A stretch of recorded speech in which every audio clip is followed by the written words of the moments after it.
शहर खां निकिरी आयो आहियां। हुते त मुंहिंजा दोस्त हूंदा आहिनि घणा। इहो रबड़, इहो जहाज़ सॼा मूंखे वेड़े वेंदा आहिनि, खाइण ई कोन ॾींदा। निभागा हिते निकिरी आयो आहियां, लुक में वेही करे खाईंदुमि मां समोसा। हिते कोई ॾिसंदो त कोन न, हुते वरी असांजा दोस्त घणा आहिनि। पोइ वारो कयां, हाणे आहे ई कोई कोन। 3 समोसा आहिनि, हे खाई ढऊ करां ईमान सां। हिकु त दिमाग़ ख़राब थी वियो आहे।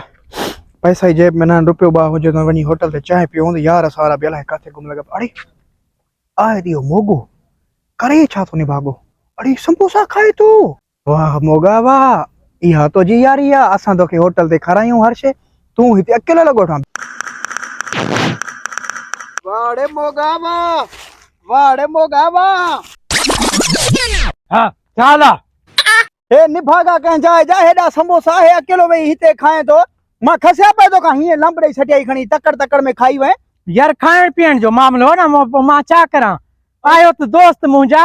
दोस्त आहियूं, तूं इहा यारी आहे तुंहिंजी। हाँ। निभागा कंहिं जाइ जा, होटलनि ते चांहियूं पीआयूं तोखे असां। हा तव्हां पीअंदा बिल्कुलु। मोटरसाइकिल तो वटि न हुजे, असां ॾियूं पेट्रोल पंहिंजनि ते। हा जेको कमु हुजे असां कयूं। निभागा हिकिड़े संबोधो ही जो लंबाए सटी छोड़। हा यार, मोटरसाइकिल ते तव्हां घुमाईंदा हो, पेट्रोल भी तव्हां विझाईंदा हो, बाक़ी खाधे पीते जी यारी अलॻि आहे यार। अच्छा हाणे माना खाधे पीते जी यारी अलॻि आहे। यार पेट खे बुक्स त न मारणो आहे न। पुट तूं हिसाब किताब करे थो न माना संगत में। हा हिसाब आहे। अगर पीऊ जो पुट आहे तूं हिते बीह जाई। हिते बीहां? हिते तूं बीह, मां 5 मिंट में आयुमि बस। तूं हाँ मां बीठो आहियां। हिते बीह। यारी तोसां ख़तम आहे। ख़त्म आहे न यार? हाँ यारी ख़त्म पक्की ॻाल्हि आहे न? पक्की ॻाल्हि आहे। तूं बीह, पोइ तूं यारी ख़त्म कजाई। तूं हिते बीह, मां मोटी बीठो आहियां। आख़िरी सवाल मञां थो इहो ई तुंहिंजो, तूं मोट मोट छा कंदे? मां बीठो आहियां, छा कंदो इहो निभागो? ॾिसां त सही।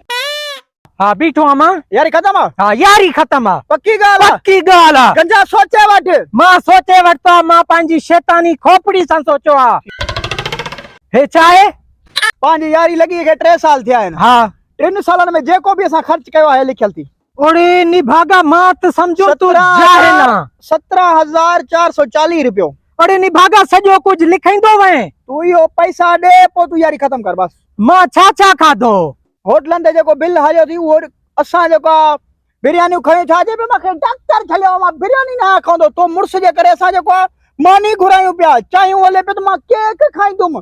जाॾे हलूं पिया किरायो मां वटि न आहे। कूड़ो आहे तूं कूड़ो। डॉक्टर मूंखे कोन झलियो, मूंखे हकीम झलियो। हकीम झलियो। झलियो हुई न? हा हाणे तूं पैसा ॾींदो आहे या यारी ख़त्म कंदो आहे? निभागा ॾे पैसा ॾे। हिसाब वठ दे। हिसाब घणा आहिनि पैसा? जेका अबोड़े अबोड़े पैसा हिते ॾे। 17,440 रुपयो। हल यार, तोखे होटल ते हली समोसा खारायां। न न न न न न, कोई यारी न आहे तोसां, बस पैसा रख हिते। ईमान सां थधी बोतल बि पीआईंदो साईं। पीआई दे? हा पक्की ॻाल्हि आहे? पक्की ॻाल्हि आहे। सोचे वठ। हा हाँ हा समोसा ही खवाई दे। खाईंदुमि जेतिरा खा। अलाह